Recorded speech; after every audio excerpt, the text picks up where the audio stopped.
Welcome back to Close Encounters of the Tech Kind. Question: what does a community and a data center have to do to make the deal come together? What do data centers need to do to give you peace of mind and open arms acceptance into your backyards? This is one of the questions that I want to explore with our team today. We'd love to have your comments. What does a data center need to do? We've got a list. I want you to add your thoughts to that. Today, we've got Mike with us. Hey, everybody. We've also got Jackson sharing his thoughts with us. Going. And Artie, as always, is going to be pushing buttons behind the scenes, making sure we don't go off the air again.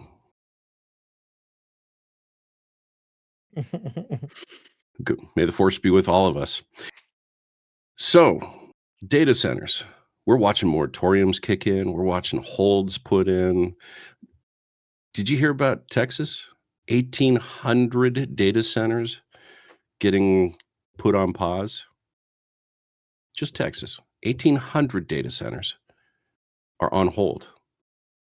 I think that's actually the right idea, considering it would more than 10 times the data or the electricity used for their entire state. Remember the blackouts they had with the freezing conditions a couple years back? Mm-hmm. They were short just a few gigawatts. Now they're going to be short by 10 times the number of gigawatts. So what does a data center?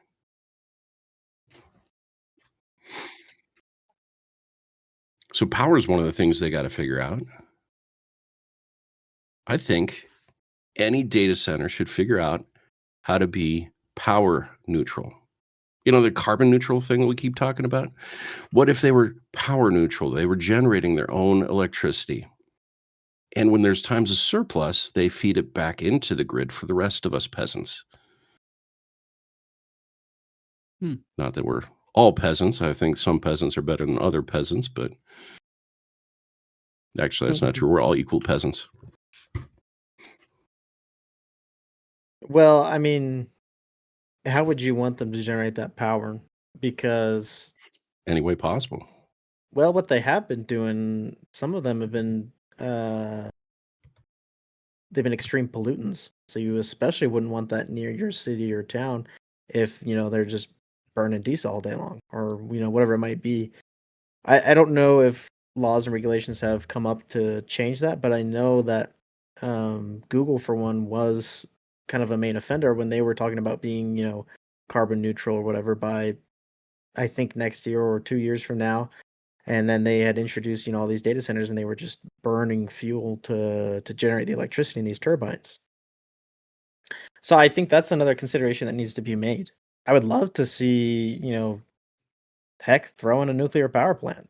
Love to see that, but then, I think we probably talked about that here. That's 10 years in the making to get that going. Could be interesting to see a bunch of them get together in a consortium and just, 10 data centers powered off of one power plant. Right. I'm going to bring it up again. The tokamak reactor. Yep. For viewers that don't remember, a video game company in China this past year started up a tokamak reactor. Their video games were that demanding. They needed that much power to run their video game. Yeah. I've never heard of that. What is this reactor? Oh, a tokamak reactor functions basically on the premise of, if memory serves, I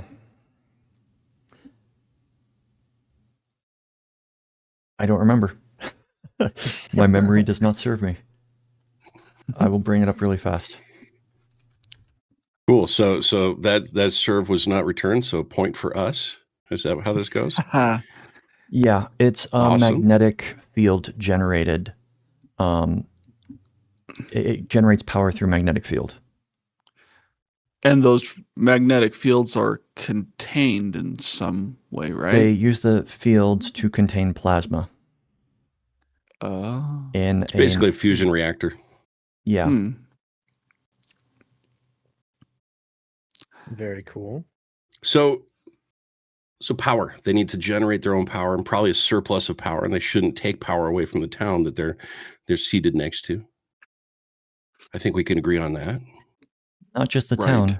Some of these require enough that the entire half states or entire states need to run. It's a lot of energy for some of these data centers. Well, it's a little frightening. So Cheyenne actually lost one of the competing bids for a little bit. There was a data center that was going to come in and use 10 gigawatts of power. Everybody heard that and realized that it was, 6 times the amount of power the rest of the state put together uses. And so that alone shut down the project because public outcry said, no, you can't use that much power. You can't do this. And it's really was the beginning of the pushback that was going around, because 10 gigawatts is a huge number. It's not What like kind of heat output is that? I mean, what do you do with all that heat? Let's talk that one. We're in a place where, the temperatures are rising. We've had the hottest summer in the years I can remember. And we're just going to crank more heat into the atmosphere. How do we handle that? What do we do with that? Or if you don't put it in the atmosphere, where do you put it? You put it into the ground? That's a problem too. I wonder if there would be a way to concentrate the heat and, add that energy to an existing amount of energy and just slowly raise, maybe boil some water and run a turbine off that and generate some electricity. Now, I don't know. people smarter than me would have to figure that one out, but yeah. Diminishing I always returns. thought, how cool would it be if a data center's heat output could be captured and shared with the local houses around it to heat those homes instead of just blow out in the winter air? Yeah, which is great in the wintertime. But Yeah. what about summertime when there's not a demand for heat and you've got this stored up? You can't store the heat. Hot water. You Make hot can water store for the heat. neighbors. You can store it in both salt and you can store it in sand. Well, and there are yeah. actually devices that are out there in certain neighborhoods that do that.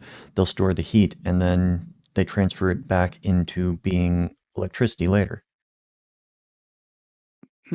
So they could solve that problem, which could also potentially solve the water problem. Closed loop versus open loop. Now, I know closed loop is more expensive. There's data centers that will get into a project and say, oh, well, we ran into cost overruns over here. This was more expensive than we expected, or materials just ended up being more. So we had to go with a cheaper option.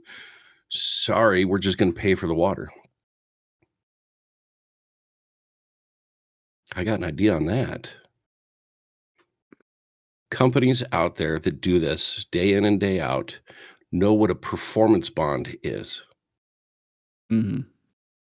If we were building out a data center and we didn't get it done in time, and there's a date it's got to be done. Let's go a different route.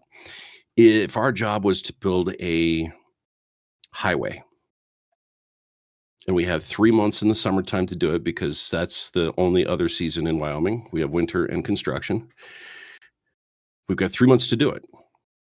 If we don't get it done by the deadline, our company would get penalized $10,000 a day or $100,000 a day if we don't get it done. We'd have to put that money up in a bond, escrow, so that at the end we don't end up with a bill. The cash is already there to pay the fine. So let's make the data centers pay a performance bond. If they don't follow the promise,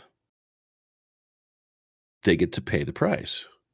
So if it can't be a closed loop system because it's more expensive than anticipated or cost runs, well, don't worry. We've got a performance bond that you paid in advance to pay for that closed loop system. So follow through on the closed loop system.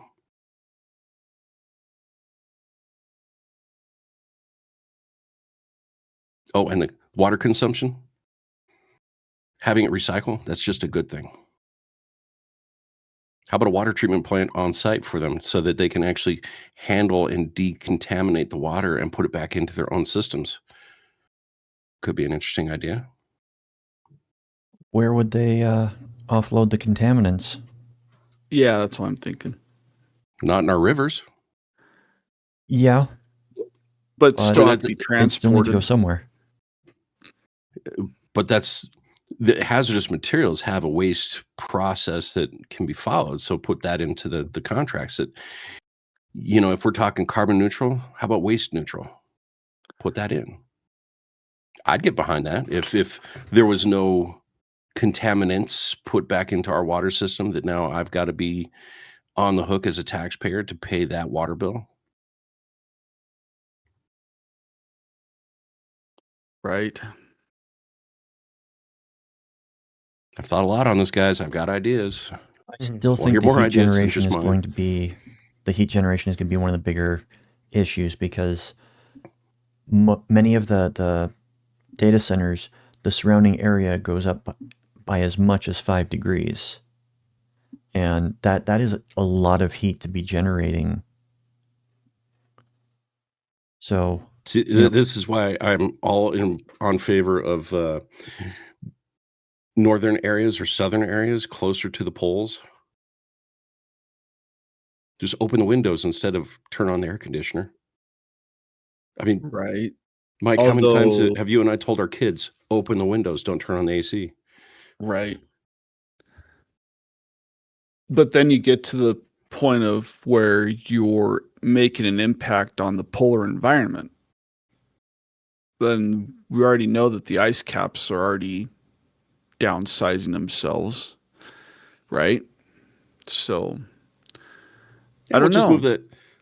We'll move the hairdryer closer to the caps. It's an interesting thing because it's you need the processing power for the data center to be effective, and unfortunately, the processing data at the rate that needs to be processed generates heat. The technology has not got to the point where we can just run on absolute microvolts of electricity and still get reliable signal and everything, unless we change the technology entirely and shift to something that's a non-electric, non-heat generating, or doesn't generate as much heat, But You bring even up a good point still, actually there. I mean, a lot of research and development is going into photonic, and Mm-hmm. that's going to be a huge breakthrough when that becomes more viable than electronics, because photonics exists. There are chips out there that run on Yeah. light, and they don't generate nearly the same amount of heat as traditional electronics do. They're also running at the speed of light, which is super awesome. But the issue is dealing with density, and then also the ability to kind of stack those chips on top of each other and do those communications. But I feel like we're on the cusp of making that breakthrough. Now the technology is going to be super expensive, probably for the next, let's say it comes out this year, probably for the next decade it'll be pretty expensive. But I don't know. I feel like that could be an exciting thing that could allow for a lot of these issues that we're seeing with heat, and these data centers could kind of pave a new pathway for them. I mean, yeah, really, it's the energy required to drive a circuit, and then because you're putting that energy into that circuit, that generates heat. So then you have to do something with the heat. So you really have two problems. You have generating the electricity, and then the resulting heat that comes from that. What do you do with it? And it's in two places. It's it's the computers themselves that are going to generate heat by using electricity, but then it's also the generators that are going to be generating heat and exhaust and fumes, and you gotta take care of that too, unless you have some, total wind turbine something or other. If you can go to a place where there's consistent wind to generate enough electricity to run the place, but I don't think that you're getting out of some kind of a heat generator type of power plant, whether it's nuclear, whether it's coal-fired, diesel-powered, you name it. The power plant itself is going to be generating heat and emissions, and you got to handle that too. And so then you pile on top of that, because there's been all kinds of technologies that have been researched, like just for electric generation in general, all these coal power plants. Like, well, what if we find a way to scrub out the emissions so that all that's going out into the atmosphere is just pure steam or something like that, and all the contaminants are captured and everything. And then, as already brought up, then, well, now, okay, you're taking out all the waste, it's going to pile up, you got to do something with the waste. And there's lots of people that aren't very excited about having, on a regular basis, truckloads or train loads or whatever it is going through their town with waste that we don't know how like hazardous, maybe not hazardous. How hazardous is it? We don't know. Like, what happens if one dumps over on the side of the road? Is that going to be a problem? And it's just, it's a problem of, we are greedy for the convenience and the advancement of the technology at the expense of the environment and the long-term effects. And so it's, how do we reconcile that? How do we get the efficiency down to closer to zero so that we can have what we want, but not have to pay an environmental price in order to get it? It's good ideas there. I don't think there'll be enough waste to really be that much, because it's just going to be the scrapings from inside the pipe, the not scrapings. If you've ever flushed a radiator, just that brown gook that gets into the water, you got to filter that out. Right. But and the thing is too, is that I think there's a lot we don't know what we don't know. Yeah. I mean, we came up with coal-fired power plants, and that's what ran the country for years and years and years. And if we were able to analyze it and look at it, like, oh wow, look at all the pollutants it puts out into the atmosphere. If we had known that, maybe we would have done something. I mean, I don't know if we would have done something different, but we don't, until the public or until society is exposed to something, you don't see what the problems are until maybe years later. And so I think it's one of those cases again where we've got breakthrough technologies, but we don't know what the cost is going to be until we subject it to long-term use. So. Well, there's another environmental. Go ahead. I was just saying, talking about cleaner energy, wind energy and solar, all of these renewable sources that we're talking about, they're still very inefficient compared to, coal. And it's because we've been doing that for ever, basically, since we started generating electricity. That's how we've done it. And I heard once before from someone who knows more than I do, and they were saying that, the gasoline engine, the gas-powered motor, they've basically gotten it about as efficient as it will ever get. Yes. The only way you can pump out more efficiency is, by doing a complete redesign. And that's kind of like where you get, the rotary engine, where you have, totally different combustion cycle. And so I feel like because of that, we're able to be less wasteful in a way. Yes, renewable sources are great because they are renewable, but we're just not efficient enough yet to really rely on them. I mean, I think the average solar panel that goes on top of a home is like what 14% efficient, something like that. And when you think about that, like there's a long way to go. But I do know people that basically have free air conditioning because the solar panels pay to run their house and their air Yeah, conditioner all summer long. right. So even if it's inefficient, a house is actually energy neutral when it comes to electric use. Yeah. No, I agree. But then you scale that up to data centers when we're talking about gigawatts of power. There's just no way these renewable sources can How about how keep about up with. this?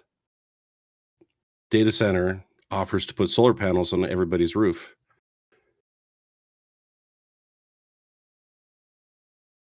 You get 50% the energy. Could be interesting. It's a lot of money. I don't. Well, So it's a gigawatt of nuclear power. Yeah. I don't know, just floating some thoughts. Now I want to hear everybody's comments on this one. Noise. That's been a complaint.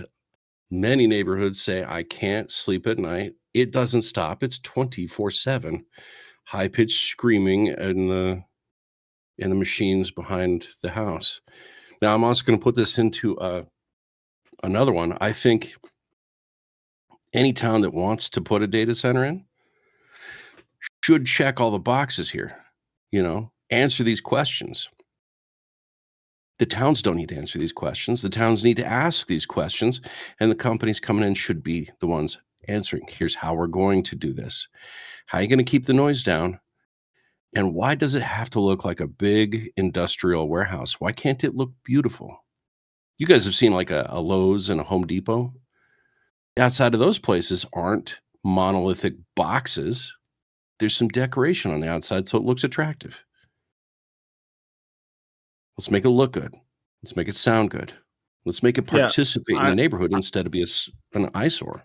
I'm with you on that, and I was even thinking like, the data center purchases a plot of land, and maybe the land around it then gets zoned for business use only, or some kind of thing where the noise maybe isn't as much of a factor, and can be landscaped in such a way that the data center becomes maybe a little bit more hidden, Mhm. or something like that. Put some machine shops, some fabrication facilities, some sort of industrial production. Something that's noisy anyways. Which are, noisy anyways, but, you know, landscaped and hidden and everything like that, that it hides the big ugly warehouse box, or whatever. I mean, I don't know. There's lots of options, but it makes me think here in Wyoming, we've got a lot of industries that are literally out in the middle of nowhere, Mhm. especially in more of the western part of the state where you drive by and you see the signs for the exits for these places, but then you're off the beaten road for another several miles before you actually get to it, because it is just in a very remote location that doesn't bother anybody or anything. And I know that that's the idea of why maybe Wyoming is such a target for data centers, is because, well, you've got all this open land and open space and everything. You makes it ideal, but at the same time, just because we have it doesn't mean that that's what we should be using it for, you know. But I agree. I mean, we have not just natural resource in minerals. We've got natural resource in space, square footage. We could put one of these and I don't want to minimize landowners' rights. That's not what I'm saying here. But as far as putting it somewhere that makes sense, in a place where the nearest neighbor is 5 miles away, it's not a bother. The only downside is you got to have, 20, 30, 40 people there to run the facility. Well, we've got places that know how to do that. Our natural resource companies, the oil and gas, the water, wastewater, farms and ranches, they know how to put people up. You put them in a comfortable place build a Hilton-like facility for them so that they have a nice, comfortable place to live for a little bit. Put them on a 2 weeks on or 4 weeks on rotation. I think it'd be just fine. Or we just wait a couple years and the robots will be good enough to do the jobs for us. Mhm.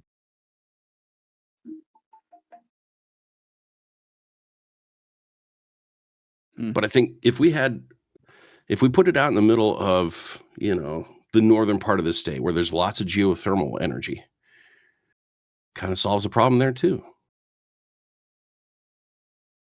I've driven through there. There's miles and miles of nothing but the road that I'm on. You could put one in there. Wouldn't bother too many people.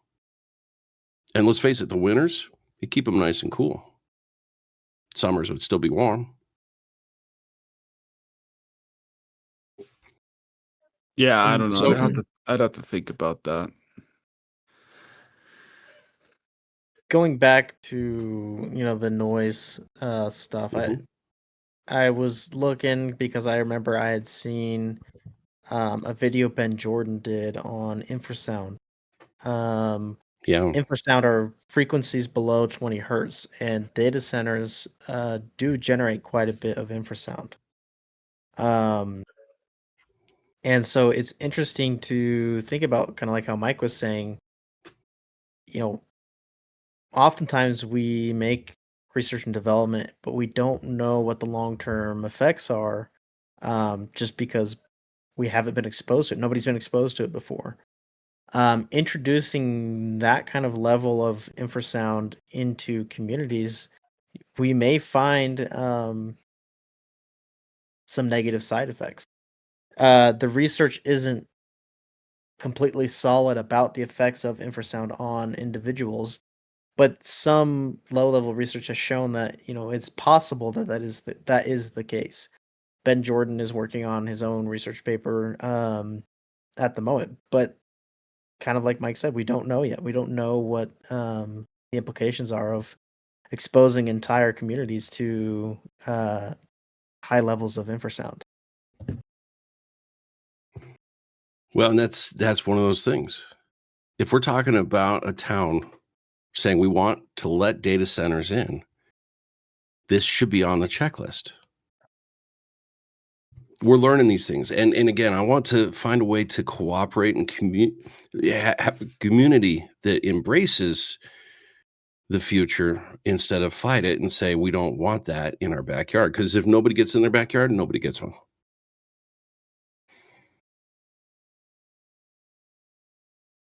And let's face it, technology doesn't get smaller. If I've got 5 servers, eventually I'm going to want 7. If I've got 3 laptops, I'm going to want 4. Just to add one more thing to my list.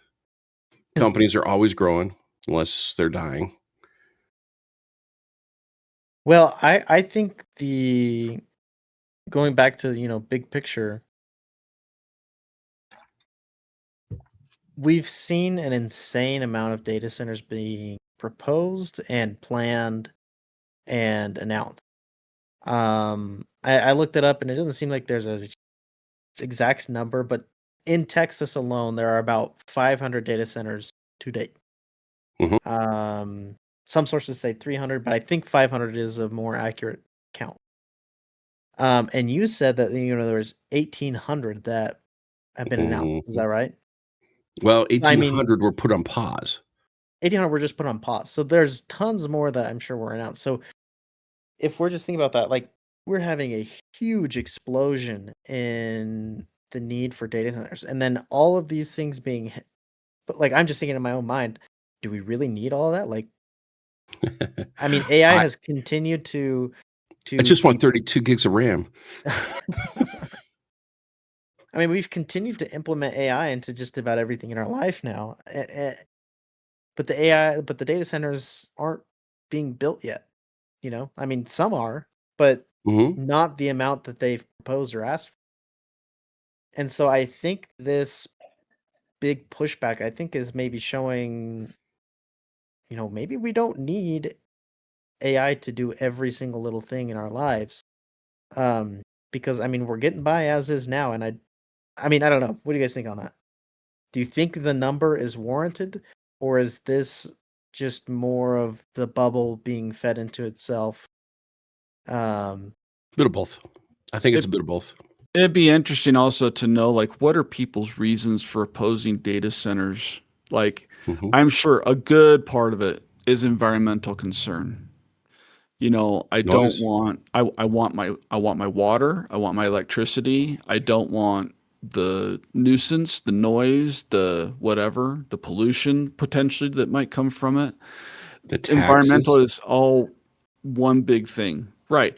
Yeah, and that's another thing is like, you know, the idea that, well, a data center goes in, they take up all the electricity or something, and now we all have to pay more for electricity because there's not enough to go around or something like that.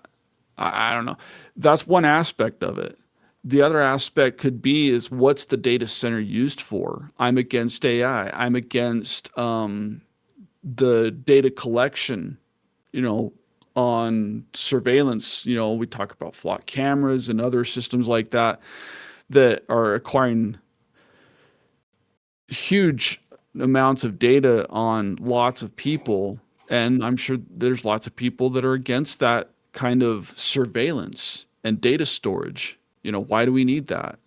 So I think it's two things. It's what's it going to do to affect my community and what's the purpose of the data center? And there's lots of reasons for people to be opposed to it one way or the other. So here's a thought for you.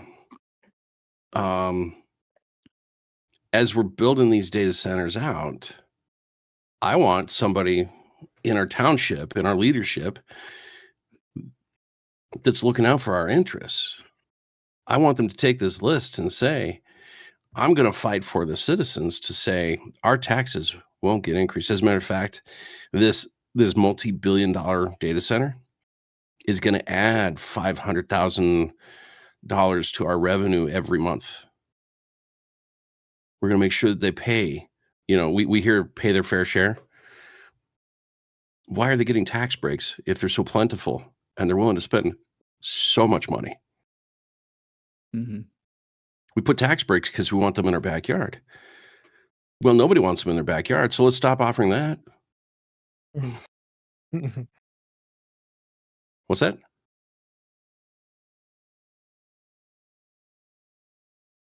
Yeah, I think the message should be, yeah, we'll let you build here, but we're not gonna pay you to come build here.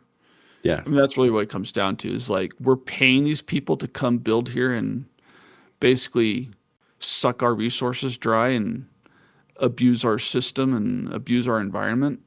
Well, and make sure that, and that's what I'm saying is we've got a good relationship with a couple. Yeah, Microsoft has been in our backyard for 15 years. NCAR's been in our backyard for 30.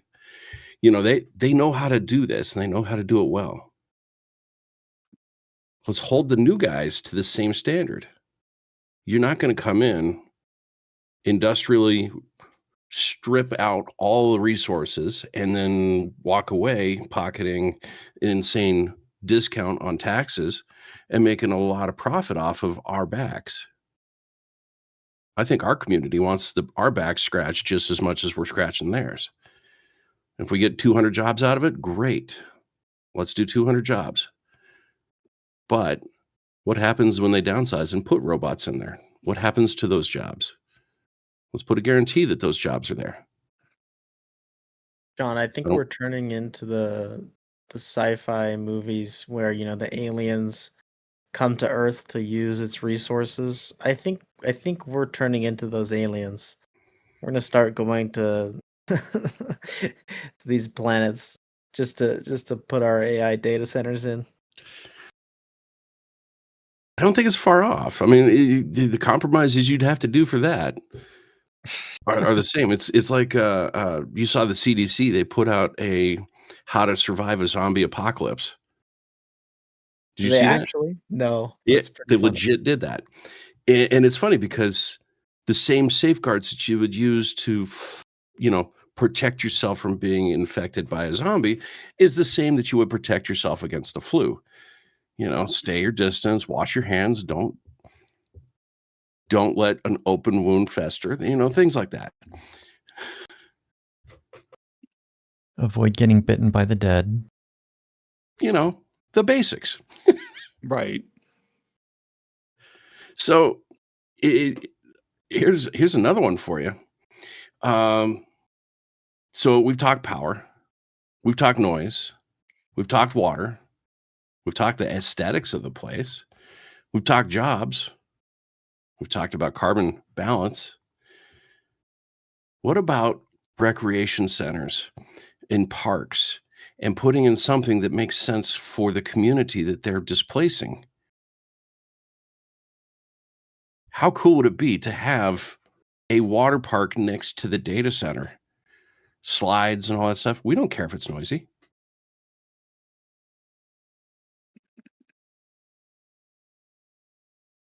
Mommy, why is the water glowing? Don't pay attention to the glowing water. It's fine. It helps you see in the dark. It's fine. Honestly, the thing that comes to mind is, somebody goes to the park and the noise from the thing is making them sick, so it's no longer a water park.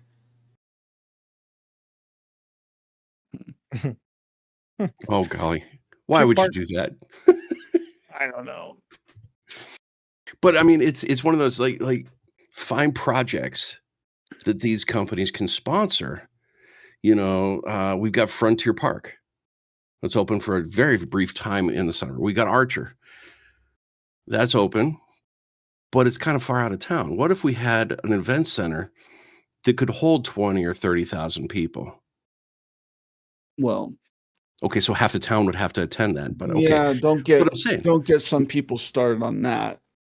But I mean, that's Sponsor a whole something. other political discussion. Sponsor something to the community, right? But yeah, I mean, it should be something where I don't know what the proposals have been officially, but I would like to think that there are some incentives to say, hey, we want you to give back to our community. We want you to help fund improvements to the community to make the place a better place to live, instead of just being well, that's where all the data centers are, kind of thing.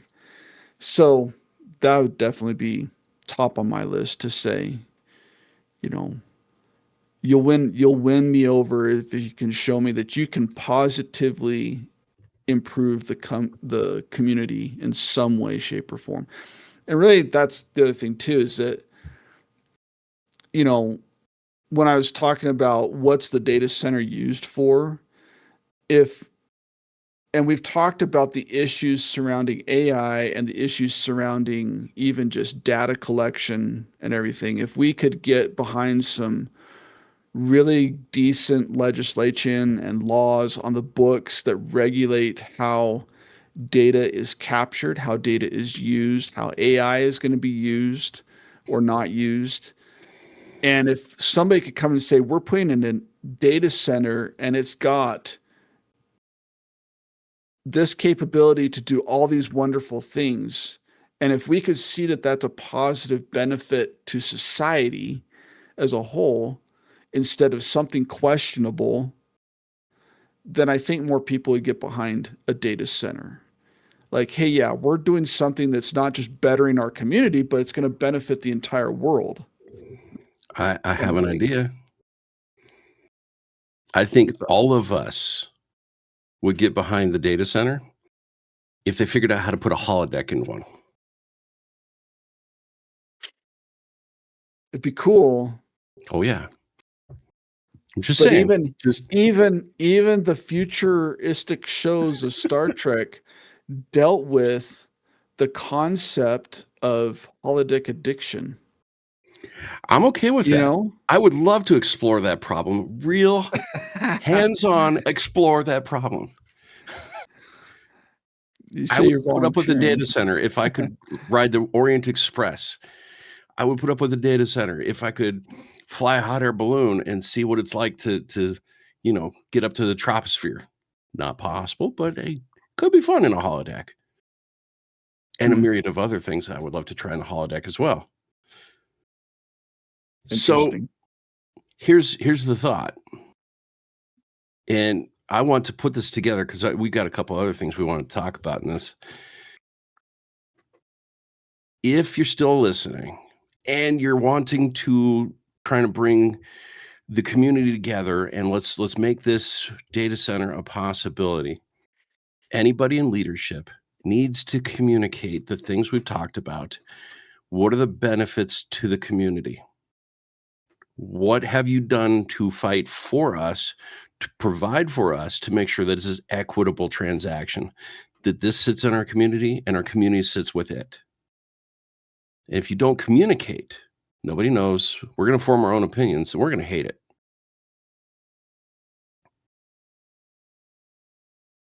Right. Lay it on, guys. Where's the hate? I think you said it well. I think we'll get hate from the My hate viewers. is my hate is there's no holodeck yet. Get on it. We've got Yeah. AI. We've had it for a couple of years. Develop this thing. But in all seriousness, the better our data centers are, the more prepared we are for what the next generation of AI is going to have for us. I'm not afraid of it. I'm just afraid that we're not prepared for it. We got to get prepared. Because like it or not, other countries in the world are coming up with their own systems. And they're going to do what they're going to do with it. I want a future that is a better future, and I want it to be cooperative. I don't want to have machines running the show. Humans should be in charge. Well, speaking of humans being in charge of tech, I'm going to jump that segue. Roblox. That's a tech that got out of control. Humans were in charge of that, and they did not do a good job. How did they fail? Well, we don't quite know yet, but the U.S. Senate sounds like they're going to find out. Apparently, the U.S. Senate is going to investigate Roblox following their claims of protecting children. I think, let's see, I have got an article up here. Senators Josh Hawley and Dick Durbin said the alleged criminal activity on Roblox warrants congressional scrutiny. Mhm. Talking about how Roblox advertises itself as a safe space for children and teens. And what the Senate has said is that while you may have said that, the public opinion and public backlash that we've seen doesn't quite reflect that. So, we're going to take a closer look. Yeah, I mean, I think we're looking at the same article, and it's even pointing to the fact that there have been numerous cases involving different things with children, not good things, that have been traced back to Roblox as one of the platforms used to get, at young impressionable children, and I'm not going to say that Roblox is the only avenue. I mean, social media has had this problem. Lots of other platforms have had this problem, but I think it's more about the fact that people have raised this alarm now for how many years now about Roblox needing to do something, make a more proactive step towards protecting the children. And it feels like there's just nothing, like, we don't care, like, yeah, whatever kind of thing. Like, they say a lot, but is there actual action being taken to change the platform to make it harder for bad actors to do things that they shouldn't be doing on the platform, So I think if your platform is doing it, and let's be very fair here. If you're doing it in a way that Chris Hansen comes to the table and says, no, you're doing it wrong. Don't double down. Don't create a teen dating site for other teens. You pump the brakes. Like, slow down, take a moment, and reimagine what your platform should be, because it's not good. It's the child protection system that they've got set up is woefully inadequate.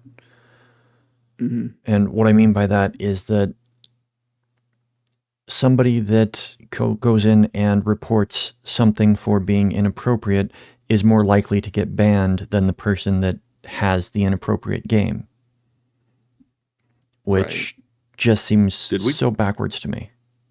Did we just make the case for better AI? No, Maybe. you need human interaction on this, because the AI. Yeah. I mean, we can see it on YouTube. The AI is not good at figuring out what is actually harmful content. Yeah, it's very true. And something else that I just want to bring up, the same time last year, Roblox stock has dropped down to a third of what it was last year. I'm surprised it's even at that level. Yeah, I mean, it's... I think with all the controversy, it would be like zero. There are still people that have their money in it because it's traded on the market, and you need to have the money in everything that's at a certain level on the market for some of the mutual funds stocks and index funds and stuff like the that. Funds. Couldn't think of the word. So Roblox needs to figure out, I think the phrase is put down the shovel, Congress is now looking at you. You need to take a good look at what you're doing. Take a good sampling. It's another case, and it's weird because we keep seeing these large tech companies making decisions that benefit a few at the cost of a lot. We just talked data centers. We just talked Flock last week. We talked all these. It benefits a few at the cost and expense of the public at large. That's got to change. I don't know what that means. Love to hear everybody's thoughts on this. Comment below if you got a thought on how we can get technology to stop being the tail that wags the dog.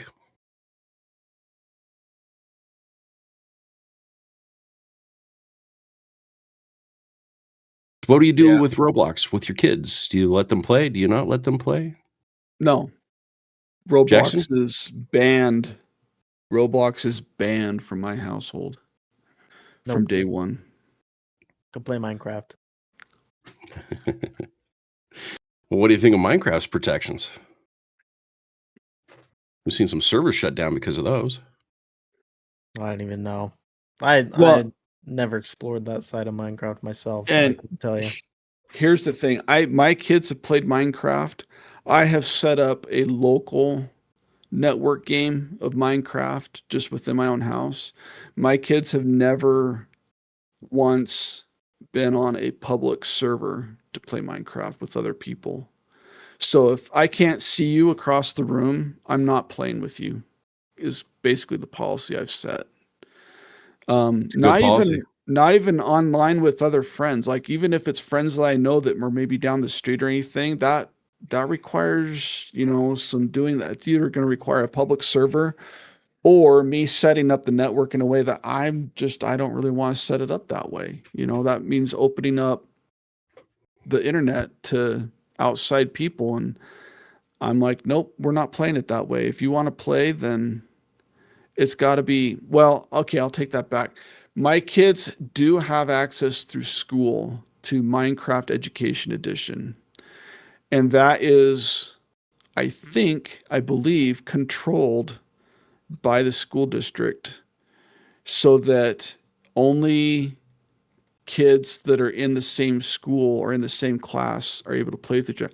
I don't know. I'm going to have to look into that. I know I've caught my kids on that a couple times, and we've told them, like, hey, you're not playing online, are you? You better not be. But that's been the rule in my house, is that if it's on my computers that I control, we're not doing any public internet anything with Minecraft. It's a local game that I share on the local network, and you guys can each have your own computer and play in the same world that way, but that's it. Jackson, Mike and I grew up in the Wild West of the internet. Yeah. We know what can happen. Yeah.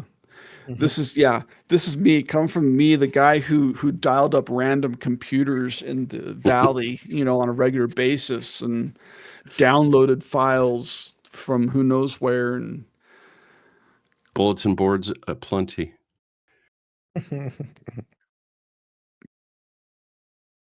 how did I play my first copy of Doom? I downloaded it from a BBS. That's where I got it. It was not a disc that I bought or anything like that. So, yeah. Well, I think ID Software made their money off that one. Not condoning piracy, just saying. And then some. And then some. I mean, you've made the quintessential game that everything plays.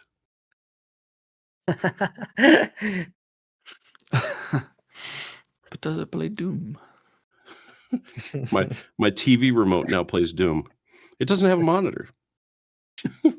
It's just a remote. Although that could be really cool. Yeah, getting back to Roblox, we have never allowed.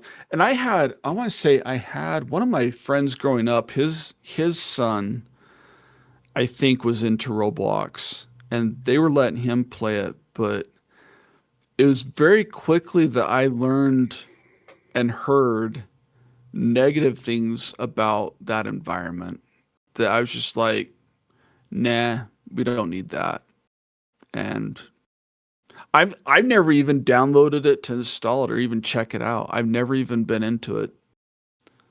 Like I believe, like I don't know. I've never played Roblox. I don't really know, but I believe the whole premise of that game is to be an online game that connects people to play games. Like there is no like offline version essentially. Like, or if there is, it's kind of pointless. There is no offline version, but it's think of it like Discord, where you spin up your own server. You spin up your own sandbox, you build whatever game you want, and you open it up to the world. It's building things, yeah. Right. The one that blew my mind was the pizza store simulator. I'm probably saying that wrong. Roast me in the comments. That's fine. But the pizza simulator, you go, you work a job making pizzas, or you could take the job of delivering the pizzas, or you could take the job of putting the orders in the computer, and your pizza job simulator is literally sitting there and making pizzas and delivering them. And people would do this for hours. And not get paid for it. Go get a real when they job. could actually go get a real job and do it for real, and you get money for it. And then you can spend the money and lots of you get paid in the game. Not Roblox, but you get the simulator box, so then you can go build your own house and provision it with. But you know what? Extra if you get stuff. Real money, you can spend real money in the real world and do the same thing. And if you want, you can spend it. You can turn it back into Roblox bucks or whatever they call them. I don't know. Well, and that's the dark side. We're not going to talk too much about that, but there was a dark economy in Roblox. The Robux were traded. You would have people that could buy them. Let's see. How do I say it? Indentured servitude. Ouch. You'd have people kind of bully each other the way that you do online and get them to work to create an economy of generating Robux. And people would translate that and organize legions of kids into doing work inside the system for Robux just to get the rewards. And there's multiple black markets in Roblox for Robux. Here, kids, we're going to simulate 19th century working conditions. That's actually what some of the lawsuits are that against Roblox are is for essentially bad labor. Yeah. Sweatshop without the heat. Yeah, the children yearns for the mines. I see it was how many states were suing. I know that in the article, by the way, the article we were talking from, I think is one that's gameindustry.biz, right, Jackson? Is that the one you've got up? Yeah, that's what I got. Yeah, gameindustry.biz. It mentions the state of Louisiana and Los Angeles County, California, have actively sued Roblox. The Australian government has also raised similar issues. So I want to say somewhere else. I thought I saw that there was like a number of states in the U.S. that were They're all on investigating. board for yeah. Louisiana's But- taken it to the actual finish line. Yeah, good for them. I mean, and if Congress gets involved too to have a task force to look into this, that's even better. So, yeah. Well, leave it to Roblox to give Congress a positive, warm feeling to end this conversation on. It's a rare moment, guys. Relish it. But I think we got to put a pin in this, and we'll come back to some of these other topics next time. Until then, I'm John. I'm Mike. I'm Jackson. I'm Bond. Performance Bond. Well played. Let's hope we don't have to cash you in.